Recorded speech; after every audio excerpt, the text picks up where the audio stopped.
Thanks for being here. Subscribe to Cheating Stories Best, so you don't miss new stories. Did the wife succumb to the new employee? Today's story with a similar plot. Enjoy it! My name is Nick Weston. I'm entirely ordinary in every respect. You could probably describe me as short and slender. My life principle has always been to avoid unnecessary trouble. My life went at an average pace and was perfect for me. My income wasn't high, but it was enough for a comfortable life. I had a good job, although it didn't attract much attention at parties. I dated several women, but serious relationships were only with a few of them, and eventually, I married one of them, Kelly. She became special to me. I always tried to avoid problems, but that doesn't mean I'm careless. I was often considered placid, and I couldn't understand why everyone didn't act like me. Although I wasn't overly sensitive, I never got into conflicts. I always tried to live quietly, without attracting unnecessary attention. In my surroundings appeared Steve Knowles, a colleague from my company. Unlike me, he was tall, strong, had an attractive appearance, and was full of himself. I understood that he had been involved in sports in college or something similar. Despite the changes over time, he continued to maintain his physique and mannerisms. He was the center of attention, and everyone in our group seemed to be hanging on his words. People laughed at his jokes, and his charm attracted attention from both sexes. He shamelessly flirted with women in the office, regardless of their marital status. Sometimes his behavior annoyed me, but I tried not to dwell on it. I simply did my job and returned home to Kelly. At work, Steve and I rarely crossed paths, and I preferred to stay away from his influence. So, I don't understand why Steve decided to pay attention to me. Maybe he realized that he wasn't making the right impression on me. Maybe I fit the classic relationship between a bully and his victim, but he targeted me. It all started small, little things, like when guys just egg each other on, insults about my height and size. There were rare occasions when I needed to go down to the loading dock to get documentation, and he would ask if I needed him to get it for me off the top of a table or something like that. Those around him laughed, and I giggled, playing along with him and letting him know that I wasn't paying attention to it. For some reason, Steve Knowles had decided that Nick Weston was his new source of entertainment at work. It didn't take long before I became Baby Nicky. Yes, this nickname was applied to me from time to time in my youth, doesn't matter, but now, this is how I was addressed at work, where adult professionals gathered. Sometimes, in the presence of superiors, I could practically feel the contempt for me growing in my office, and it was as if I subconsciously knew that. Judging by what everyone thought of me, I had already seen my last promotion in the company. It doesn't bother me, the guy is just having fun. It's okay, don't create problems, you're imagining everything. Looking back, I realized that my usual tactics actually worked against me, but this was a trait learned throughout life that cannot be overcome immediately. Besides, I figured that if I ran into him, he'd laugh and slap me on the shoulder, saying he was just joking. If I had been outraged enough to file a complaint, I doubt anything would have happened to the golden boy. Most likely, I would eventually lose my position when my colleagues turned on me for creating some kind of difficulty. Nose means no harm, he just lifts everyone's spirits. Don't forget, whether I was wrong or not, I still didn't believe that I was a weakling. I was convinced that the threshold beyond which I should begin to act was not yet stepped over. Perhaps in retrospect, I myself was partly responsible for the events that were about to occur, creating the conditions in which the seeds could take root. All this had been going on for several months when Steve decided to escalate the situation. They brought me a package of important papers from another office. Steve noticed my name on the package as he passed the mail cart and decided to deliver it himself. Don't yawn, Nicky, special delivery, that was the only warning before the stuffed manila envelope crashed onto my desk. It spun and fell to the floor, knocking over a folding double photo frame. There were 2 photos in it, my wedding photo with Kelly and her posing on the beach in a bikini from our last vacation. Since I was at my desk and Steve had thrown the bag halfway towards him, he was much quicker to pick up the fallen picture frame. Hey, Nicky, sorry, Steve said with a malicious grin on his face, his tone insincere and condescending as he stood up straight with the photographs in his hand. I made the most aggressive gesture towards him that I had ever made up to that moment, trying to snatch them from him. Steve dodged it easily and turned them around to look. He looked my wife up and down with an approving grin. Not bad, little Nikki. I can't imagine how you managed to hold on to her. Since it was just the two of us. This time, I sensed much less flippancy and more genuine contempt in his tone. Likewise, I didn't force a smile. After staring at the other man's wife for too long, he casually tossed the double frame onto the bag and turned toward the door. Send this filly to me so I can ride her a little. Someone as wild as she is will sooner or later throw you off, damn it. I'll do you a favor, he spat dispassionately over his shoulder. It seemed to me that for the first time in all time, something inside me began to tense up. After this, however, nothing much happened. In fact, things between Steve and I were as quiet as they had been before all this started. Too quiet, I should have thought. But I was content to ease the tension and trust that my personal philosophy had weathered the storm and I could set sail again.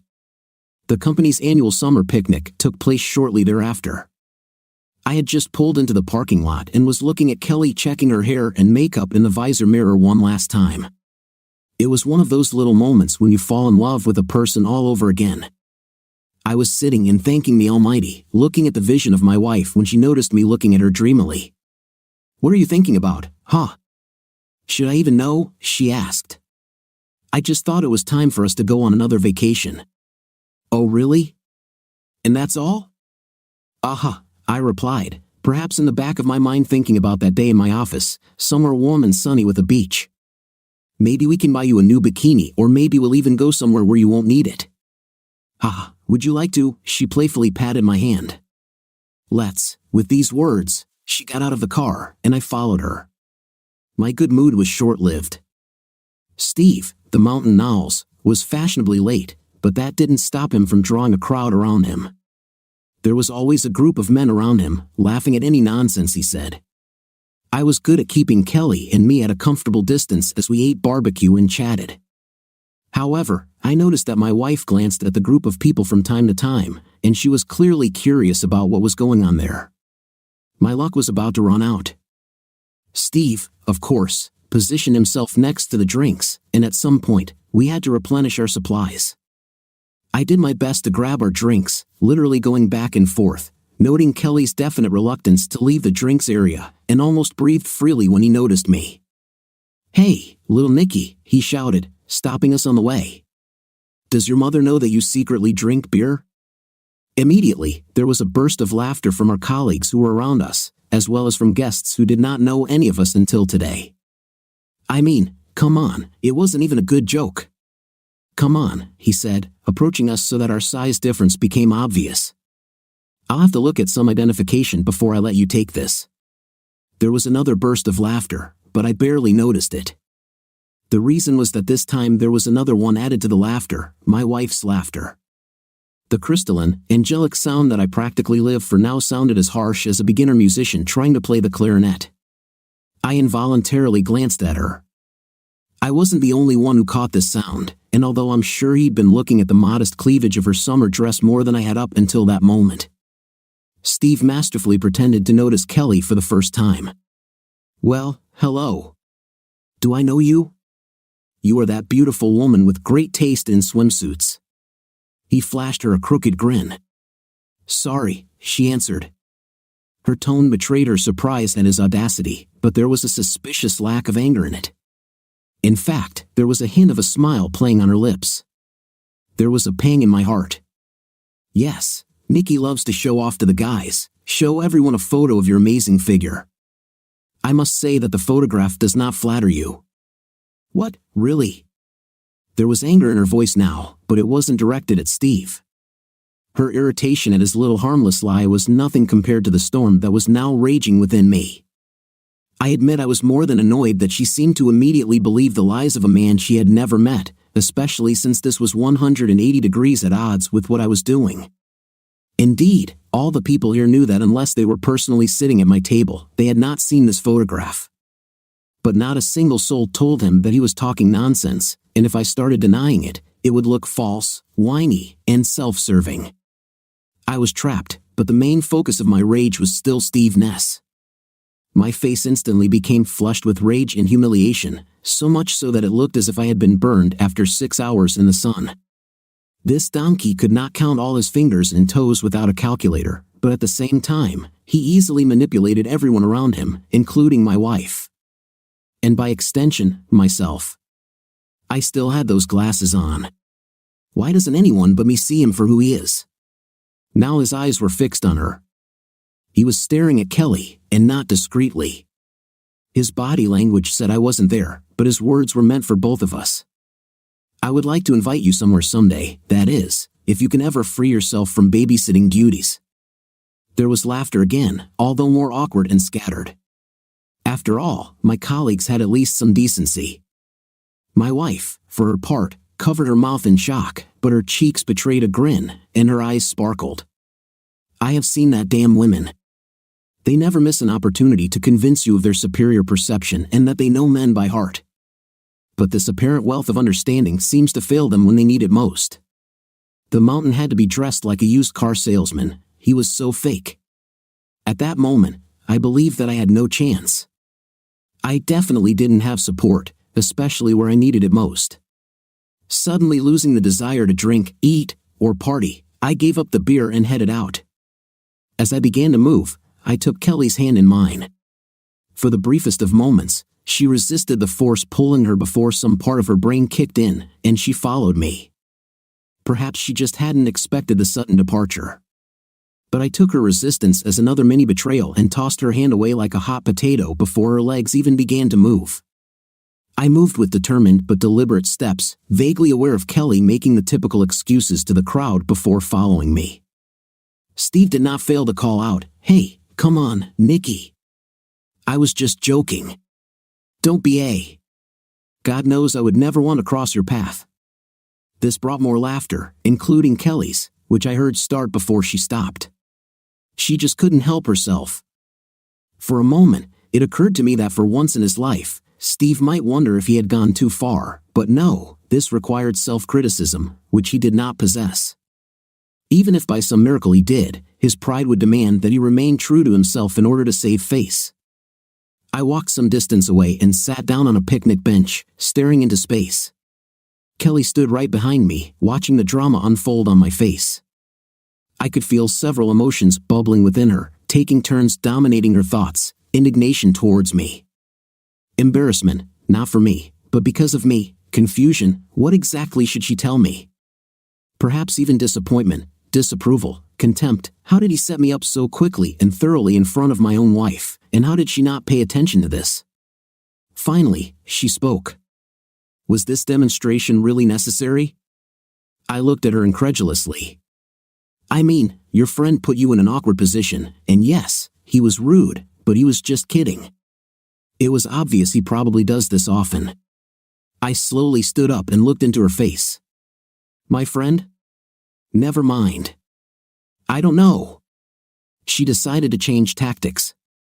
Hey, if you don't want guys hitting on your wife, maybe you shouldn't show off your product to your coworkers. I could only bow my head slightly, with my eyes closed, and shake it a few times in frustration. Kelly completely misunderstood my body language. Look, why don't we go and sort this out? I'm sure we can all come together and exchange apologies and understand that it was just a misunderstanding, she said, pointing over her shoulder to where we came from. I thought for a moment before answering, no thanks. I understood everything perfectly, and my day is still ruined. I turned and headed towards the car. When I reached it, I realized that I had come this way alone. I looked back and saw her in the distance at the drinks table. I thought for a moment, risking biting my tongue off as my vision went red. Then I got into the car and started it up to turn on the air conditioning. I sat for a while, studying the details of the manufacturer's emblem on the steering wheel while the interior cooled down. Even if my anger did not cool down, in the end, I said to myself, it's all. And put the car in reverse. Before I started driving, I heard a knock on the passenger window. Kelly was standing there, giving me a what-the-hell gesture. I put the car back into park, the doors unlocked, and my wife climbed inside in a fit of irritation. What is your problem? I only came over to offer our apologies, and Mr. Knowles was kind enough to apologize too, she said. Apologize for what? This guy's a world class. There was a lot going on today, but when it comes down to it, there was nothing atypical. "Wait, Mr. Knowles?" Kelly was taken aback for a moment because I never talked like that. This should have been a warning sign for her, but she brushed it off because the 5 minutes she spent with him told her something else. She then blushed briefly at the name of her new acquaintance, but then, in a subconscious attempt to stay on top, she felt angry again. "Great! I tried to do the right thing, but you decided to attack me. I can't believe you're acting like this. I never thought you would be such a child. I really have to babysit you, don't I?" I had no idea what was on my face, but whatever it was, it took the wind out of her sails. She turned away but did not apologize, apparently believing that I should apologize. The ride home was spent in silence. I, of course, was thoughtful and decided that she was too, but the only time I dared to look in her direction. I saw a faint reflection of her face in the window. It was faded, but there was a smile on her face. Was she daydreaming? We didn't say a word to each other that evening, and after that, everything was cool between us. There were the usual joint conversations, small talk, discussion of everyday things, not the slightest hint of intimacy. I thought gloomily about how quickly what we had with her had evaporated after that fateful picnic. The lousy mood calmed down, but it never went away. As much as I didn't deserve Steve Knowles to come into my life, I also didn't deserve to have my life partner take his side. The next workday after the picnic, Steve tried to publicly accept my apology, which I never made. I barely caught the thinly veiled mockery, but now, for a different reason, I was no longer loose. I encased myself in stone. For the first time in my life, I didn't go with the flow. Now, I was resentful. His comment was simply thrown into the general pile. You could say I had something of a crisis of faith. For the first time in my lifelong ingrained defense mechanism was failing me. I had a hard time dealing with this, which is understandable. The more I thought about my wife, the worse the taste in my mouth became. After a few days, a man is supposed to come to his senses and apologize, but I had nothing to apologize for. And it was not possible to earn Kelly's forgiveness. In fact, even receiving an apology from her was not interesting. I realized that I don't care. I began to analyze her every action from a new point of view. Has she always had these little bad habits? Did I just not notice them? Was I suppressing minor irritations out of love? Frankly, among the new questions, there were also minor annoyances, something that I undoubtedly knew before, but now, I feel I realized that her taste in music really sucked. I thought that her car was a pigsty. There must have been at least 10 empty disposable coffee cups on her passenger seat. Why does it seem to me that I have only discovered all this now, and why is it suddenly bothering me? However, all this was just a reaction to what she felt towards me. I'd bet money that she thought she was good at hiding it, but now, I was watching her. For the first time, to be honest. I noticed barely noticeable things, tiny grimaces at my habits that she discovered she didn't like. I felt her contempt for me, even pity. Hell, apologizing because I didn't do anything wrong would probably make things worse. We fell out of love with each other without even fighting. It's strange, but I wasn't even sure it bothered me that much. This thought tormented me more than the thought that I could lose her. Before all of this, I would have sworn that Kelly was out of my league, and I would never have anyone better than her again. Now, I looked at this beautiful woman, and the only thing that came to my mind was betrayal. Weeks passed, and there was calm again on the surface. I didn't hear a sound from Steve at work, but I noticed his wolfish grin when he thought I wasn't looking. My newfound focus was also on work. No one spoke to me in the office unless it was about work. I could feel their discomfort around me. I felt their pitying glances. I was starting to hate them all. My boss delegated difficult tasks to me and thought he was doing it subtly enough that I wouldn't notice.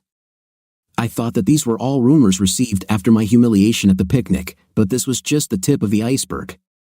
There was a lot more to those looks that were thrown at me. As I soon learned, the final death of my old life came in the men's room in the main lobby of my company. I didn't usually use this place, but I became so withdrawn, resentful, and angry at everything. I thought about how all this was eating me up inside. Screw it, I thought. I need to pamper myself. I haven't done this in a very long time. I decided that if Steve could treat himself to long lunches, so could I. I threw my lunch in the trash and headed towards the main entrance, thinking about the fact that there was an upscale steakhouse downtown on the way. I wanted to take a leak, so I went to the toilet. Although I just needed to pee, I was in such a mood that I went into the last booth. I had just finished and was about to reach out to flush when two guys walked up to the urinals. They weren't exactly quiet, but they obviously thought they were alone. I recognized them by their voices, but I didn't know which one was which. Mike and Gavin both worked with Niles on the loading dock and were a couple of footmen. "Hey, are you sure you want wings?" "We have time to go get a steak," said the guy whose name I think was Gavin. "Damn, if they didn't have the same idea as me, only after salary my wife will skin me," Mike apparently replied. Gavin laughed briefly. Mike felt the need to clarify this statement. "Hey, we can't all be Steves, not a damn thing like that. I still can't believe he's entertaining Nikki's wife." "What did he say?" "Do you really think so? Is this arrogance even for him?" "Oh yes, he is," Gavin said. "Ever since right after the barbecue, he practically picked her up there. He told me he would squeeze her by next week. They meet for lunch. He's probably in her bed right now at the very moment that we're talking." "Do you think little Nikki knows?" Mike asked. "Who knows, dude, and who cares? What else could he do about it?" They laughed, blushing. At least the bastards washed their hands, even though it meant I had to awkwardly stand in the last stall for another 30 seconds. They never noticed me. It was at this moment that I learned that you can be shocked without being surprised. Unlike the guy who was here a minute ago, I didn't have the slightest doubt that what I heard was true. It made so many pieces fall into place in my mind. But that doesn't mean that what I heard out loud didn't hit like a ton of bricks. The looks my colleagues were giving me made even more sense now. I finished my business on autopilot, not even paying attention to my reflection in the mirror as I washed my face. The only thought in my head was that I no longer had an appetite, and when my car pulled out of the parking lot, I had no intention of driving downtown. If I had any doubts before I pulled up to the house, they would have been dispelled when I saw Kelly's car parked out front and an SUV that I could only assume belonged to Niles. Hell, they don't even try to hide it. The neighbors are as well aware of what is happening as my colleagues, I thought dejectedly. It's still strange for me to remember this. I had to feel heartbroken about it all. Maybe it was, but the blue of heartache was completely washed away by the red anger of betrayal. My anger was a hot coal in the pit of my stomach as I walked up to the front door. It occurred to me that I wasn't the least bit afraid of Steve the Mountain at that moment. All my cognitive abilities were occupied with retribution. I have already heard the expression red veil. Now, I understood perfectly what it meant. It was as if a red filter of hatred had been placed over my vision. They could be heard through the door, but as soon as I opened it, the sound of rough sex was unmistakable.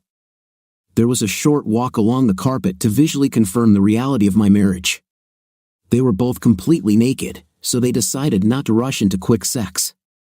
From my position by the door and given the position of our bed, I was mostly behind them but at a sufficient angle to see their silhouettes.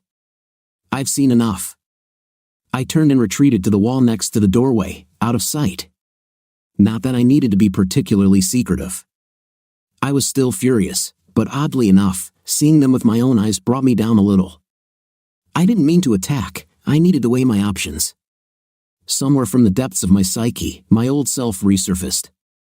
Wait, nothing good will come of this. There's nothing you can do without making the situation worse. Just come back and have lunch. Pretend you didn't see anything. But just as quickly as the new self sealed, the old self retreated. To hell with that. You've stayed away from this your whole life, look where this has led you. You are a pathetic boy with an unfaithful wife, no matter what you tell yourself. I started to think. I looked into the bedroom for a second. My gaze fell on the back of Steve's head. No doubt, I was furious with my wife, but that bastard was the one who started it all. Kelly made the decision to cheat on me, but he's been pushing for it ever since he saw her picture. He decided that he could do this to me. This had to be answered in such a way that he would curse his arrogance on his dying day. No matter how furious I was not an idiot. If I challenged him, he would put me in a coma, and my wife would probably laugh as she watched. Then she would tell the cops that I was the one who attacked him. Even if I hit him, I would quickly feel sick. Maybe if I had a weapon, a baseball bat, or maybe I have a crowbar in my garage. A good slap on the wrist might help, but it was possible that he would recover quickly. How hard can I hit? It's not for nothing that he was nicknamed the Mountain. Maybe I can hit him in the head, but what if I kill him? I'd be lying if I said I wasn't thinking about murder at that moment, regardless of the consequences. But I knew I didn't want Steve Knowles to die that day. I wanted him to regret his decision to humiliate me for a long time. At that moment, I saw the light. It wasn't just about me, the point is him. Steve Knowles had a large balance on his karmic credit card, but today, the time of reckoning has come, and today, he will face the consequences, and he will regret it. Now I felt that my revenge was not only justified, but that I was an instrument of justice. I had to balance the cosmic scales. So, what could I do? I was in the minority. What to do when you are physically superior? Then you need to outwit your sworn enemy. This is good. He's the kind of guy who can always find work as a fence post if pickup and delivery don't work out. But what good does this do me? He's having fun with my wife. What can I do? No, I couldn't fight him, and my wits wouldn't be useful right now. No, for this, I had to drive my enemy to madness. All my life, I've been maneuvering my wife, and Steve took advantage of this to have sex behind my back. It's time for a sharp turnaround. You might be surprised how long I thought about this while the man I hated most in the world made noise while entertaining the former love of my life on my own bed. In fact, my neurons were firing so fast that these myriad thoughts through my head in nanoseconds. It takes more time to read, let alone write, this thought than to think about it. I quietly went downstairs. Not that I needed to be very quiet, but I wanted to ensure they wouldn't notice. I snuck into the garage. In the cabinet above the small built-in workbench, I pulled out my trusty, nearly full can of WD-40. Then I went back inside, walked over to the decorative fireplace where Kelly kept her scented candles, and picked up the lighter she kept there. After finishing my preparations, I sneaked back into the bedroom. As I snuck up behind him, Lady Luck was finally on my side. I noticed that Steve had a natural macho look. He was a pretty hairy guy and obviously didn't believe in any kind of grooming. For me, it was only better.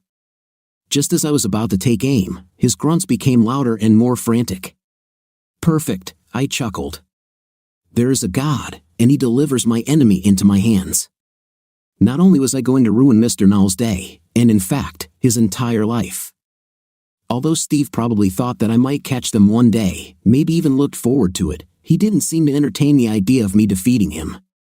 I imagine he imagined I would cry or scream in shock. Maybe I'll attack him and give him the opportunity to beat the crap out of me. So there's no doubt that the hiss behind him, then the oily sensation down his back. And the sudden pungent aroma of every man's favorite lube outside the bedroom was so foreign to him in that moment that his brain couldn't even register it for a long second. Plus he was on the verge of exploding.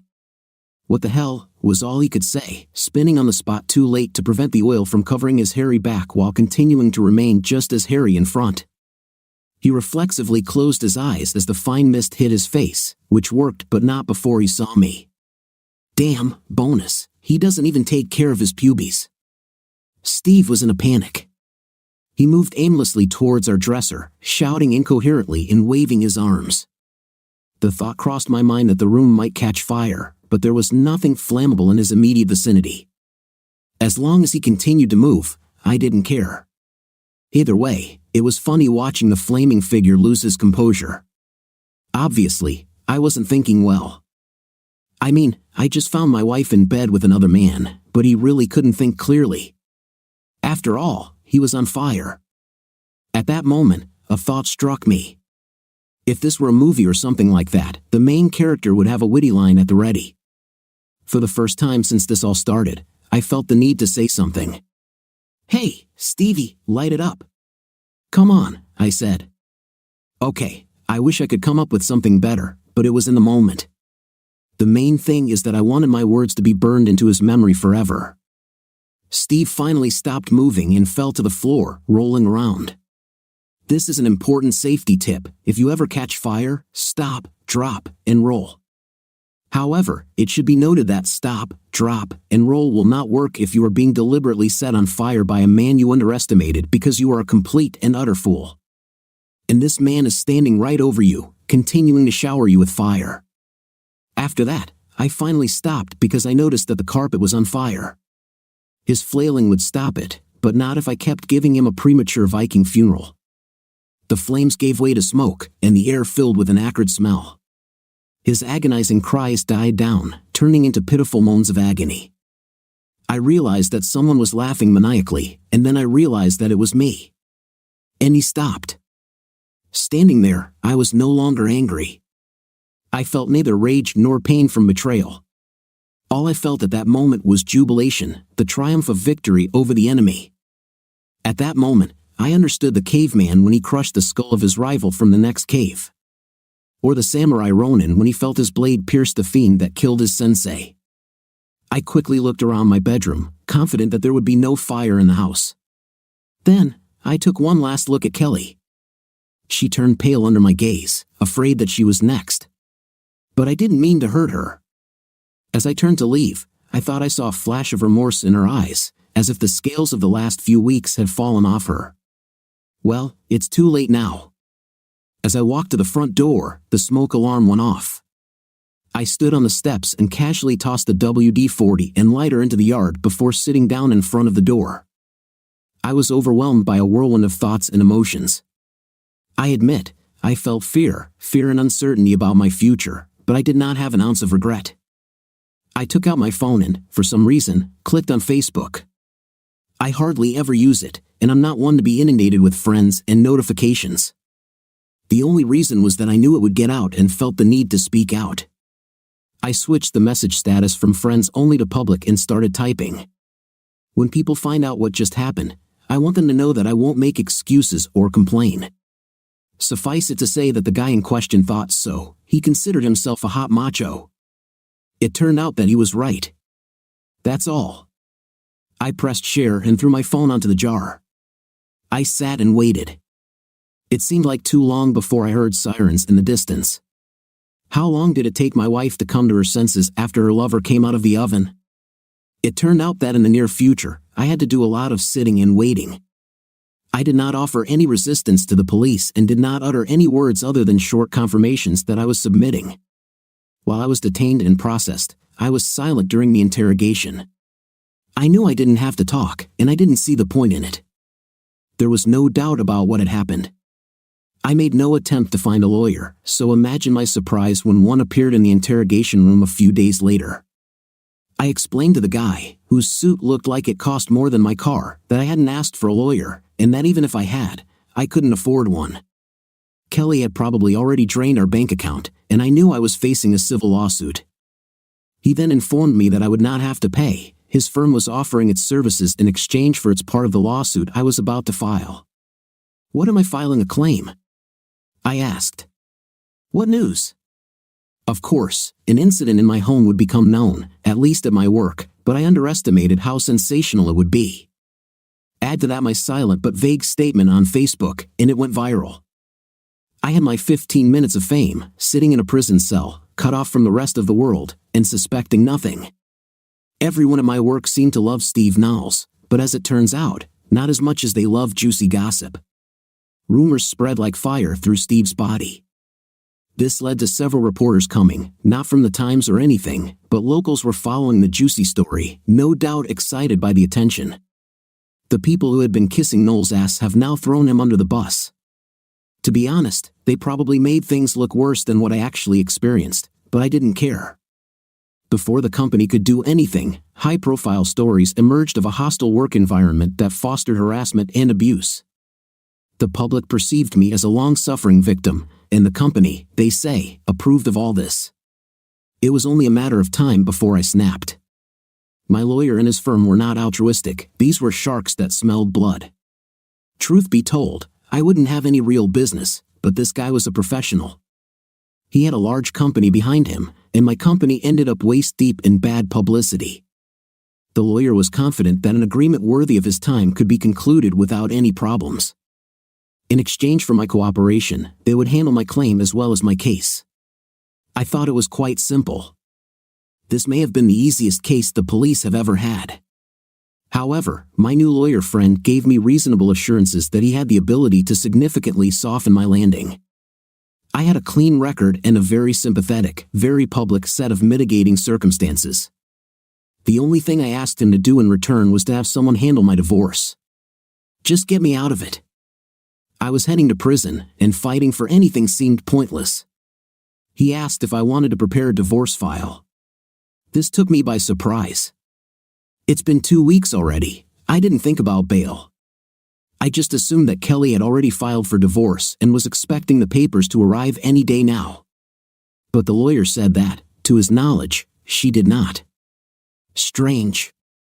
As a result, I was sentenced to 7 years with the possibility of parole after 5. I have no idea what the final settlement amount with my now former employer was. The law firm that took my case probably didn't want me to know how big their lion's share was. With my share, I cannot retire, but I will have a fresh start when I breathe the air of freedom again.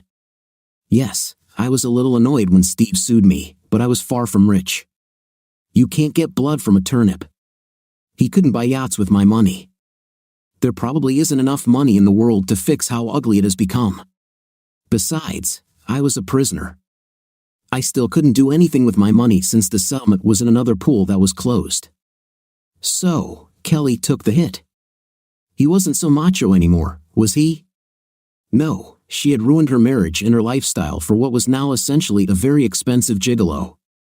This was another reason I found it odd that she never filed for divorce. Although, since we were married at the time of the incident anyway, I don't think she would have been able to protect her assets from him that way. Doesn't matter. All this was behind large walls for me. As far as I know, I am divorced. I've been here for a year now. I haven't seen or heard from her or tried to contact her. I guess I'll have to deal with her one day, but perhaps not. 5 to 7 is a long time. I occupied my time with reading and weightlifting. There was nothing else to do. And besides, after leaving prison, I could not set fire to people who would contradict me. I was never going to be big, but I was damn sure I was going to make the most of what I had. Maybe I should get a prison tattoo or two, one last little twist. And I received a letter from a random lonely woman. I've heard about these strange women who start relationships with prisoners by correspondence. I have received more than one promise of eternal love and fidelity from women I have never met. I wasn't going to believe anyone. It was too strange. But it amused me. So, here's my story. I don't think anyone was happy except my lawyer, but I think I handled this shitty situation the best I could. I am calm about my life. My prison term is coming to an end. Steve's prison is his own pathetic skin in which he will remain for the rest of his life. The only thing left is that I still owe myself a steak. What do you think of our story today? I think the man did not do the right thing. He could have taken revenge in another way, in a more rational way. What's your opinion? Write your opinion in the comments. See you in the next video.